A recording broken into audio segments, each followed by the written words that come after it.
Welcome to this Stack of Stats podcast. Pam Maldonado here, joined by my girl, Kelly in Vegas. And we're here to bring you our 5 against the spread contest picks for week 10 of the NFL. Kelly, after going 1-4 in week 8, we had a huge bounce back going 4-1 last week, and we are now 27-18 on the season. Hey, you know what? I say that's pretty damn good, but we are still searching for that 5-0. When do you think we're going to get it? Not this week, in my opinion.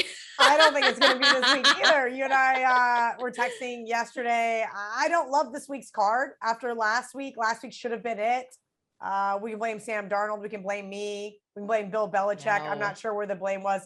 That was just atrocious. And honestly, I'm really glad we talked through it, because the more you and I spoke about the Denver Broncos, it inevitably became my best bet. Like when I got down to Sunday, I had the most money on the Broncos. And that's what's kind of hard about doing these on Wednesday, Thursday, even Friday. A lot of what I like to do is follow the money. I play a lot of teasers. We know this. That's what makes some of these contests so hard, right? I'm in an office football pool with my buddy Chad, and he and I do the same kind of thing that you and I do, obviously not via a podcast. And it's a lot. And sometimes you overthink things, you add things. And he and I are in a survivor pool. And I told him last week, look, it's got to be the Dolphins. We've got to go with the Dolphins. And we talked through it. And he, ultimately we decided to go with the Saints. And what happened? And he, texted me and he's like, all these expletives. And I'm like, it is what it is. But you think long, you think wrong. And that is what I told myself this week. I am not going to overthink this. I only have 3 games that I really like. So it's gonna be hard for me to get to the window on 5, but I think you and I kicked ass last week. You know why? Because we were in lockstep and we went right to it, nailed out 5. I think we went over 6 or 7 games, but we nailed out our 5. And I think that's what we need to focus on going forward.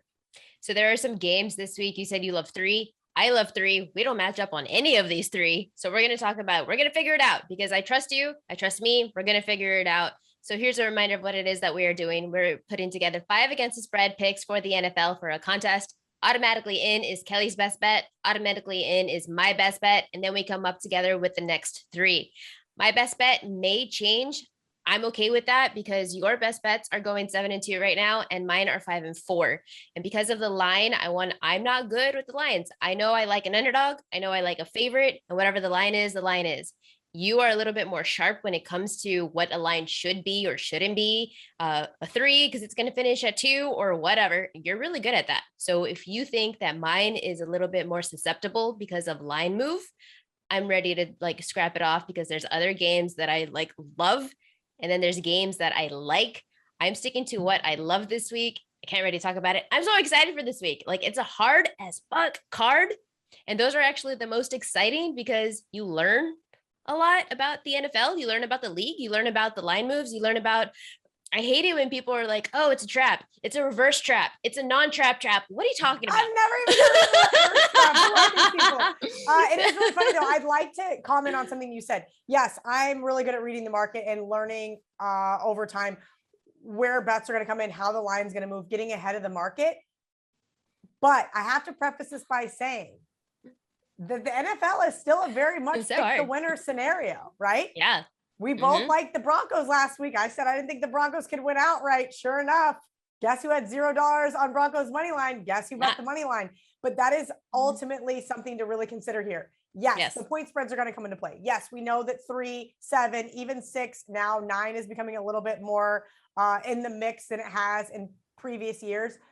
But ultimately, it is still a pick the winner scenario. If a team covers, they also win. If a team doesn't cover, they often lose. So don't overthink that too much, Pam, about how the market moves. Yes, I always want to get the best of the number. Is that going to happen? No. Have I gotten the best of the number several times this year, and now I have a row of trophies above my fireplace? Yeah, absolutely. I've gotten some really great key numbers, some really awesome closing line value. And guess what that adds up to? A big fat L. Participation award. Yes, exactly. Good job, Kelly. You got the best of the number. Now, I understand we're talking, and it's something else I wanted to preface that with. We're talking thousands of games, right? And where the sharp guys get hung up on that is they're betting volume. They're betting thousands of games, thousands of millions of dollars a year. Right. Those little CLV trophies, if you will, add up over time. They are not going to add up over 5 picks a week over the course of one NFL season. Does that make sense? Right. Like, Exactly. I don't think we don't have one single push this year. We don't have one loss by the hook. You're exactly right. Right. That's just something to consider for us. Yes. If you want to do this long term, you want to bet sports professionally, you want to have this whole thing. Yes, I understand the concept of CLV. I have since made a joke of it because it has not really served me well. No, me either. I had the 49ers last week in a teaser before the move for Kyler Murray, and then they stripped it. Same. Let's not even talk about it. And it didn't even last matter. Week. They got blown out of the water, and I can't wait. Over it. I can't wait to get you to bet the 49ers this week. Let's go. Not going to happen. It's a game that I want nothing to do with. Instead, let's look to your favorite, your best bet of the week, and it is the Vikings +3 at the LA Chargers. I will be honest, 3-point spreads scared the freak out of me, man. I feel like these are like huge hit or misses. Like when they win big, they like cover by like 14 plus points. And when they lose it, I mean, I don't know. Tell me about your Vikings though. I can't wait to hear it. What do you like? So those of you that have followed me for a long time know that I have had previously a love affair with Coach Zimmer. I'm now too old for him. Just Google his girlfriend. She's really young and hot. And so we had to part ways. And ever since then, he hasn't really been that ATS coach I loved. COVID last year didn't help that case. No home field advantage for the Vikings, which if you've ever been to Minneapolis, it gets rocking. That being said, my boy, Coach Zimmer, he's back in my good graces. We're kind of trying to work things out here. And that's because Coach Zimmer off a loss has been money. Coach Zimmer as a non-divisional underdog, 15-5-1 from our good friend, Mark Lawrence. And I love stealing these little snippets of people's databases because it's something I would have never considered. Look, a couple of these losses were on the coaching staff. I don't think they were on Kirk Cousins. Kirk Cousins, Justin Jefferson went off last week. They had a really good shot to beat the Ravens. The Ravens did what the Ravens do. And we're going to find out on Thursday night if they are still able to do that. And that is to be able to win games in the second half. Right. No disrespect to Justin Herbert and the Chargers. I'm still not sold on this team. Now, did they beat the Eagles last week? Yes. Did money come in late on the Eagles once again for some unbeknownst reason to me? Sure did. And the Eagles had an opportunity to win that game. The Chargers were able to get the W. Now they're back home where we know they have no home field advantage, virtually zero. I made this game Chargers -1. I think there's a tremendous amount of value here with Coach Zimmer in that situation. And look, I really do think that Justin Herbert may be just a little overhyped. These defensive coordinators are starting to really figure out his schemes, his game plan. And, I really thought when Anthony Lynn got fired that the Chargers were going to get away from kicking field goals. That's just not the case. Brandon Staley still loves to kick field goals. That's just a Chargers thing to do. And it's hard to win games when other teams are scoring touchdowns. I like this Vikings team. 2.5. I did put them in a teaser. You did say it's 3 in the contest. I think they're worth a money line play here. I really like the Vikings this week. And I have a second play, kind of like last week where I said I had a 1A and 1B. So we'll see if maybe I can't get you on board there as well. All right, we'll talk about that in a minute. You are 7-2 on the season with your best bets. I went back and checked because somebody asked. And so, yeah, you're kind of crushing it. Last week you had a loss. Who cares? You're 7-2. So my concern about this game is I think it is a perfect line that the Vikings, I look at quarterback pressure. That's the number one thing that I always look at, pressure versus offensive line protection. And the Vikings, they have the number one pass rush and the number one offensive line. Yet on the road, they lost to the Bengals by 3. They lost to the Cardinals by 1. They beat the Panthers in overtime, and they lost to the Ravens by 3. This could be an exact 3-point game.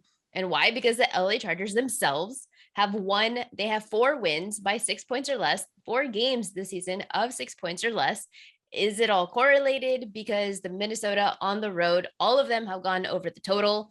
They are not winning high scoring games. And you have Justin Herbert, who threw 32 of 38 for 356 yards last week. He is ranked 9th in deep ball completion. And the Minnesota defense, they're not as great as they used to be. They are 25th in yards allowed per passing completion. So if this is a high scoring game, there's a chance they lose by 3. That's my only concern, is that I think this is a fantastic, perfect spot on line. That's what, I don't know, 27-30. Yeah. And listen, I know you text me and you're like, let's not talk about teasers this week, but that's why at 2.5, I had to tease Minnesota.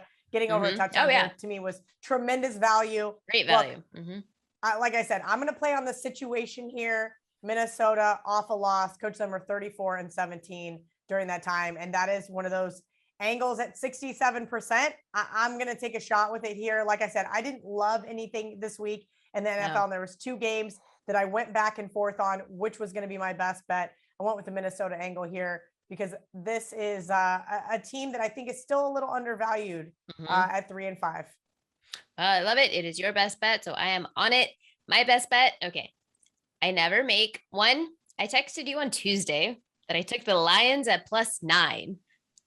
Few things about that. Number 1, I don't ever bet early. And number 2, it's the Lions. So I told you that I have a +400 ticket for the Lions to have the worst season record. And I have a +28 ticket for them to go 0-17. So for me to like the Lions, not only at +9, but I contemplated the +320 money line, which is now +300. That's very telling for me. The thing about that is for the contest, it's not 9. The line is 8. I don't know if that's going to make a difference because I don't make my own lines. I don't do power rankings. I don't do any of that stuff. That's not how I handicap. I just look at, I like the underdog. Pittsburgh 0-4 against the spread as favorites this season. Pittsburgh has 1 offense, the passing game, and Detroit has 1 defense. It's against the pass. So you have 2 things that the Lions are susceptible to, and that is passing backs. And Pittsburgh doesn't utilize Najee Harris to his potential. In fact, they hardly use him at all. You are also susceptible to deep passing quarterbacks. It's Big Ben Roethlisberger. He is 31st in the NFL for deep ball completion. So now you have 2 things that are 2 vulnerabilities that are no longer vulnerabilities. And it's Mike Tomlin's defense allowed 400 yards to the Bears last week and a near upset. I think the Lions are either winning this game or they're losing this by 7. The only way I don't see this covering is if the Lions fall all over themselves, just like Washington football team against the Packers a few weeks ago, where they had every red zone opportunity and they just didn't get it done, but it should have been a cover. That is the only way I don't see this covering. Other than that, I love the Lions. It went from 9, contest is 8. What do you think? Yeah, I don't love a side here. Look, I'm going to be at this game, and it's because a couple of the owners of Wager Talk are either Steelers or Lions fans. So I said, cool, I can't wait to go freeze my ass off in Pittsburgh. This is going to be a great time. I'm also using the Steelers in a survivor. So I really hope you don't get a cash that Steelers money line ticket. Otherwise, my hopes for winning a couple $100,000 are going to get flushed down the toilet. There's not too many of us left, but this was the best spot that I thought to use. Pittsburgh, and I'd had them circled all year long. Would I be surprised to see Pittsburgh lose this game? No. I hope they don't lose this game. The Lions have really messed around and put a couple of teams on the ropes this year that I already had in Survivor. The Rams got lucky to win that one. The Ravens got lucky to win that one. Those are the 2 times I've already bet against this Lions team. So eventually my luck is going to run out. I don't hate the over the touchdown here. Honestly, anytime I'm getting over the touchdown in the NFL, consider looking at the dog. This is just a Lions team. They're off a bye week. So the good news is for them, they didn't lose last week. I don't have any data, anything to support it and say, yay, Dan Campbell's going to have his team ready. You're right, though. On the flip side, here's the Steelers on a short week because they played on Monday night. They were on the ropes to the Bears. And frankly, I'm pissed they didn't lose that game. I was cheering really hard for them, too, because that muffed punt really screwed up my under. That being said, I'm with you on the Lions. It's Lions or pass for me. Great. So the 8, you said you liked the touchdown. If it's over a touchdown, look, we know that games rarely land 8, right? I think that I'm going to go the flip side. I think either Detroit covers the 8 or they get blown out and it's like 24-3 and we're sitting there going, well, that sucked because it's the Lions. And those are the 2 types of games the Lions give you. They've got their opponent on the ropes. Look, this Jared Goff's just not great, right? We now know why McVay sent his ass to Detroit. And that's because they're averaging just a little under 17 points per game. And that sucks. So if they're going to be in a knockout drag out with the Steelers, I could see that because this is not a offensive powerhouse in the Steelers, right? And as you mentioned, they don't utilize any of their weapons. But I will say this, the Steelers defense had some moments of greatness on Monday night. And that is why I like them to win the game. But I'm with you with Detroit. I think this is a touchdown type scenario. Because ultimately it's TJ Watt and Jared Goff. I mean, so and that alone, watch out for blood, and Jared Goff's probably got a little bit of a chip on his shoulder at this point in time. And they've got to win a game, right? They don't want to be an 0-17 team for the first Exactly. time in history after they've already been an 0-16 team. And we see it every year. Like we saw it last year with the Jets, where they finally got their first win. These players are still playing for the contracts. They are still playing for a spot on the team to maybe get traded to a better team. This is still their resume. They do still have that chip on their shoulder. They want to get that win because it is the self pride. So I'm never at all a believer of like teams have packed it up and called it quits. No, they're playing for, this is their finances. This is the financial freedom in the future. They're playing for the next year contract. So yes, I still like the Lions to keep it tough, keep it close. There is another game that I like though. So maybe you don't love this as a best bet, but maybe you'll like this one as a best bet. And I am all over the Falcons +9 at the Dallas Cowboys. Like, I love this game. I don't know, call me crazy. I think the Falcons can win outright. Matt Ryan and this passing offense is too good. I'm going to say that. Yes, they are too good, or at least they are good enough, type top 15 against a Dallas secondary that is ranked 25th against the pass and 30th in yards per play allowed on first downs. Atlanta offense, they are improving. They're 17th in red zone attempts, 11th in red zone scores, which is a problem for them last season. They were getting into the red zone and then just fumbling all over themselves. Dallas defense, after allowing 4 of 4 quarterbacks to throw for over 300 passing yards or more, has held 4 of 4 quarterbacks to under 300 passing yards or more. But those quarterbacks were Mike Glennon, Mike Jones, Kirk Cousins, who we know I think was bad coaching situation, and Teddy Bridgewater. I think more so, those were also like defenses doing what they needed to do against Dallas. And Matt Ryan, I would say, is definitely a step up again compared to these quarterbacks. And surprisingly, Matt Ryan is first in the NFL for pressure completion percentage, completing 62% of his passes when under pressure. Atlanta, 13 against the pass, but 24th against the run. If the Cowboys do need to run the ball, this is going to be harder to cover as a double-digit spread with a run-heavy approach. Plus, you have Atlanta's last 6 games all decided by 7 points or less, whether it was a win or a loss. I love the Falcons here catching a full 9 because people are going to be like, oh, last week was a fluke for the Cowboys. They're going to rebound. What if they don't? I like the Falcons, who are on the up and coming, and the Dallas maybe kind of starting to decline a bit. Only concern here, and because I agree with everything you're saying, I do not like that Atlanta won in New Orleans last week. I think that makes their stock just a little bit higher. And then my other concern is their former head coach is now the defensive coordinator for the Cowboys, Dan Quinn. Do you think that that is going to negatively affect this offense? And that's what worries me, because I'm with you. Look, in a 1-score game, why wouldn't you want to take the points? And this is what Atlanta does. They keep it really close. And this is a Cowboys team that I told you last week I wasn't that high on, and they just kept covering the spread. And I just kept being so frustrated because I'm like, this team is so fraudulent. And we finally saw that last week where something had to give. I hope that Dallas doesn't have some breakout game here, because I could totally see that with Dan Quinn. But yeah, if you're going to make me pick a side, I have to go with the Falcons here, just because of recent form and being able to keep games close ever since we backed them versus the Bucs. This team's been on a little bit of a nice little run, if you will. I feel like I have a really good read on the Cowboys because I told you that my best bets were 5 and 4. 4 of those 5 for the Dallas Cowboys games. And last week was, I think I might have been one of the few people who said, I love the Broncos here. And I took them on the money line and I was just like all over it. I was excited. And I kind of think this is a really good spot for it again. So we'll talk about it. What was, you were mentioning earlier that there was one game that you loved. You wanted to see if maybe I agree. What game are you thinking? Yeah, that's the New Orleans Saints. And it ties back in with what we just talked about with the Falcons. Look, New Orleans kind of pussyfooted around for 3.5 quarters, then decided that they wanted to win the game. And then their defense that I spoke so highly of the week prior. Yes, I'm frustrated because I did have them. I had 2 survivor legs left and we used one of them versus New Orleans. So I was super frustrated that they did not win that game. I mean, they gave up a huge bomb. I think it was Cordell Patterson. And I was just like, come on, man. How is this even happening? And then on the flip side, recent memory, what is everybody going to remember? That's right. Tennessee going in to LA and beating the Rams. Well, in fact, the Rams not all that healthy. Specifically, Matthew Stafford was having back spasms. Got a little bit of that word late. You and I were on the Tennessee Titans in a kind of one of those spots where it was who's becoming overvalued, and that would be the Rams. Tennessee has been great for me. I've been on this Tennessee team the last couple of weeks. but that is as an underdog. What happens when the Mhm. hunters become the hunted? And I think that's exactly what we're going to see here. I'm assuming it's a 3 in the contest as well, or is it 2.5? It is. It's 3. Yeah.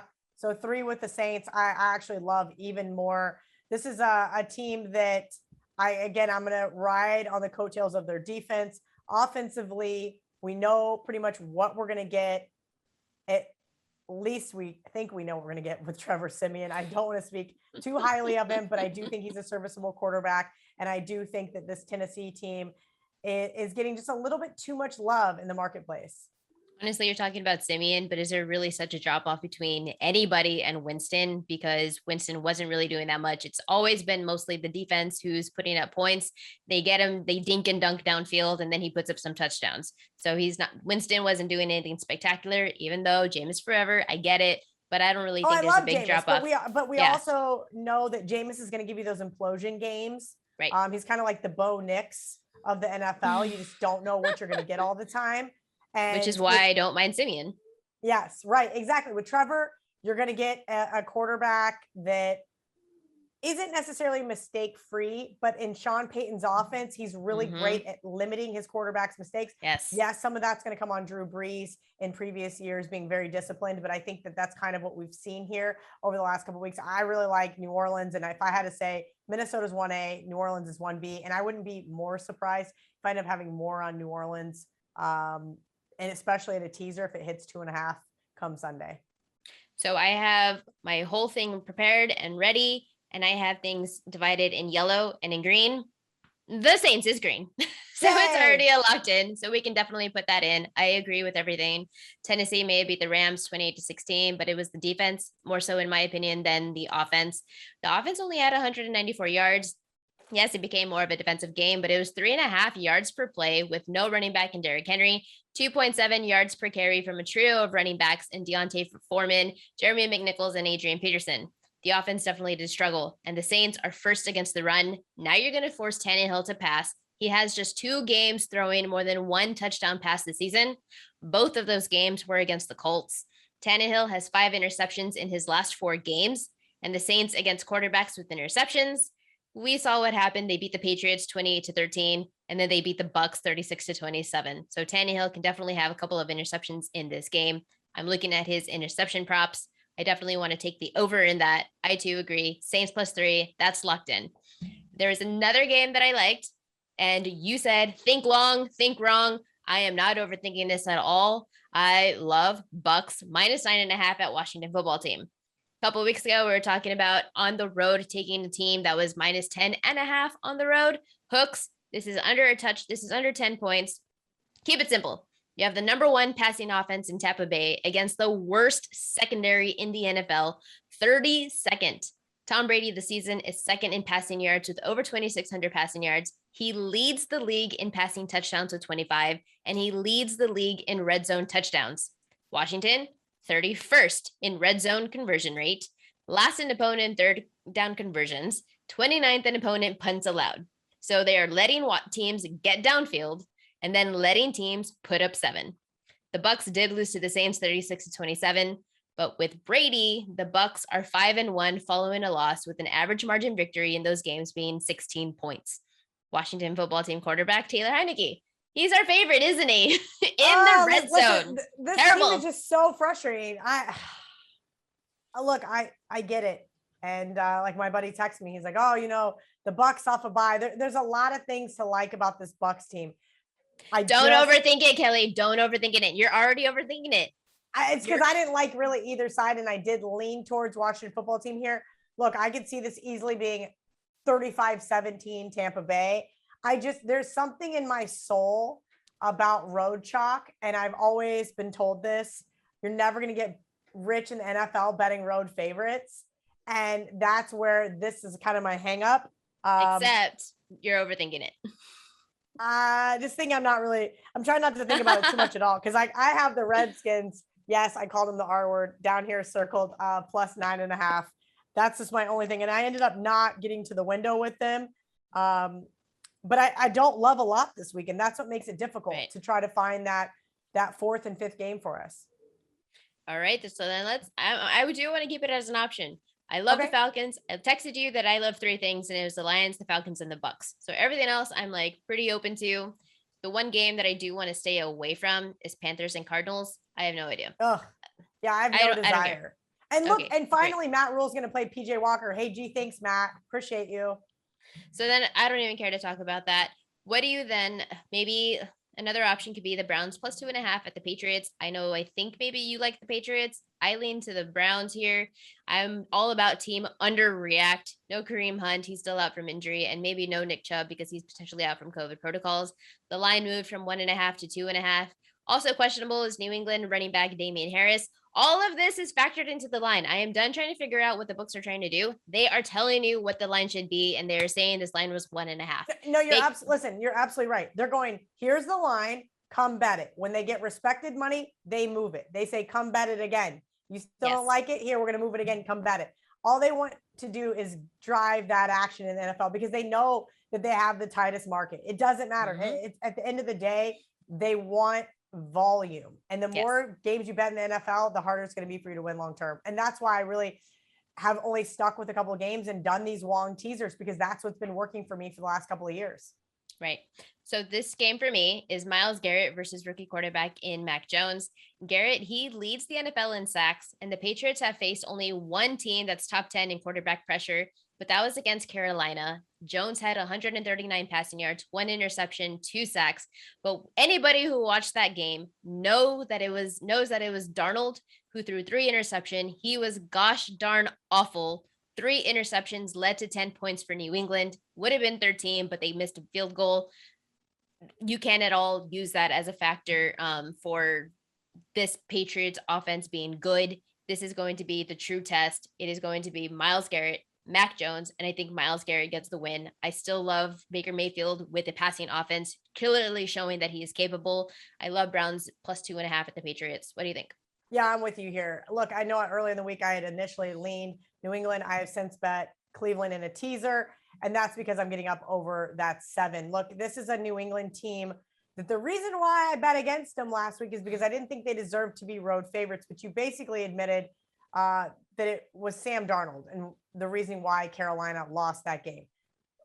We've got the last 4 games for the Patriots. We've got Carolina, the Chargers, which I just spoke about that I'm not that highly on, the Jets, and the Texans. Right. This is not some powerhouse Patriots team. No. They are 4-8 against the spread the last 12 times they've been a favorite. And that is yet another reason why I bet against them last week. If you want to bet against them this week, I am on board. I'm with you here. I think the Browns really turned a corner last week. I really do think that maybe Odell was a bit more of a distraction. Baker looks to be fully healthy. I'm on board with the Browns plus 2.5. So here's another game that I like. The Raiders plus 2.5 at home to the Chiefs. Kind of seems to, okay, here's where your expertise comes in. Is this too obvious? The Chiefs 2-7 against the spread this season. People are still, I think, can see the Chiefs. They can still win. It's 2.5. They can cover this, but I'm looking to the under, and I'm always going to take a home dog in what I believe they do have a home field advantage here, definitely, for what could be a lower total game. The Chiefs over the last 3 weeks, 30th in the NFL in points per play, converting only 14 of 37 third down plays. And quarterback Patrick Mahomes, who we all know was once untouchable, he has just 2 interceptions, 2 touchdowns over his last 3. And through 9 weeks, Mahomes is 22nd in pressured completion percentage out of all the quarterbacks that are ranked. And why does that matter? Because now he's got to face Yannick Ngakoue and Max Crosby. 11 combined sacks between these 2 defensive ends. Raiders are a top 10 in quarterback pressure. I feel like take the Raiders up on the money line and don't even think twice. Yeah, I mean, I think that's exactly what this is. Look, 3-16 against the spread. The Chiefs have been terrible. They finally strung back-to-back wins against who? Jordan Love. I mean, you've got the flip side. You've got the Raiders who lost to the Giants. The Giants are, how do I say this? Shit. No, the Giants are one of those teams that's so frustrating. You know they have the ability. You know they have the talent. I don't know if it's Joe Judge getting out coached. Danny Dimes is the best opening first quarter quarterback in the NFL, right? Opening drive, they go down, they score a touchdown. And then that's all they wrote, right? But this time, that's not what happened. But the Raiders in the last couple of weeks have fired their coach. They had a horrific accident involving one of their top receivers.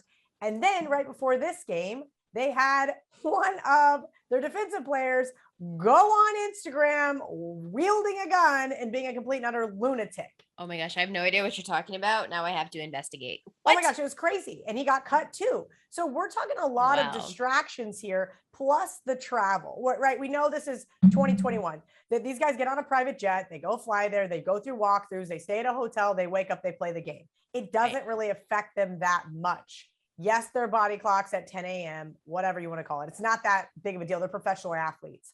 But I do think those four things all kind of combined together kind of started to take their toll. Plus, Chiefs on deck. All you got to do is go into the Meadowlands and beat the crappy Giants. Well, they couldn't do it. And so I do think that the Raiders stock is a little bit lower this week. I'm hoping that they worked through some of their off the field issues, got rid of some of those distractions. I do think Derek Carr is a great quarterback in terms of that, as far as a leadership role goes. This is an AFC West matchup. I've told you 100 times on this podcast, give me the points with those divisional underdogs. And every single time I feel like it's worked out in our favor. I know that that's a little egregious, not every single time, but most of the time it does. So I'm with you on the Raiders. I'm with you on the Browns. Both of those games are games that I really like. I think right now the Raiders have the better quarterback. The Chiefs they are in a slump, and it's okay to admit that. And it's okay to admit that Mahomes is not having his best season. Regression to the mean is always going to happen. And he's been absolutely fantastic, unbelievable. He's a billionaire quarterback. And now all of a sudden you're facing a team that has off-field distractions, but they are consistently, since firing their coach, I believe that it's probably Derek Carr who's the one who's calling plays, because this team's offense is gelling together. Last week's loss, call it a fluke. It was at the worst timing. And you saw the emotion that Derek Carr was going through when they was talking about the off-field situations.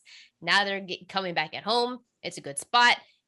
Last year they were 2-0 against the spread against the Chiefs. I love the Raiders. I want to go ahead and put that on our card then. So then we have at least a few options. We have yours, Vikings +3 at the Chargers. What do you think about the Lions as my best bet still? I'm okay with it, Pam. I told you I'm going to be at that game. I could totally see this Steelers team sleepwalking. The only other thing that I was curious about was who they played next week. Okay. Especially because I should have probably checked that before I put it. They play the Chargers next week, so it's not like they have the Cincinnati or the Browns on deck or anything like that. Because then I could totally see them sleepwalking through this game. Okay, so then let's go ahead and keep the best bets as is. We'll do Vikings +3 at the Chargers. We'll do Lions +8 at the Steelers. We agree with the Browns +2.5 at the Patriots, Saints +3 at the Titans, and then Raiders +2.5 at home to the Chiefs. I love it. Those are our 5. I'm definitely getting to the window with Falcons. Let's be honest. And I hope next week or even on Sunday afternoon, you get a text me like, Kelly, I told you about the Falcons, and I hope you are so right, and I hope you cash that ticket. I'm just a little apprehensive here. You're also talking, you just mentioned it right now. Think about the look aheads, and who do the Cowboys have next week? The Chiefs. And even though the Chiefs are still in a rut, you still want to go into Arrowhead and beat the Chiefs. Absolutely. So even better spot for the Falcons. Perfect. I'm so excited about our card. I was super worried about it and now I am so hyped. Speak it into existence. I'm saying it every week. 5-0. It is coming on deck. Those are our 5 against the spread contest picks. Do make sure to follow Kelly on Twitter at KellyInVegas. Do make sure to follow me on Twitter at PamelaM35. And that does it for another episode of Stack of Stocks.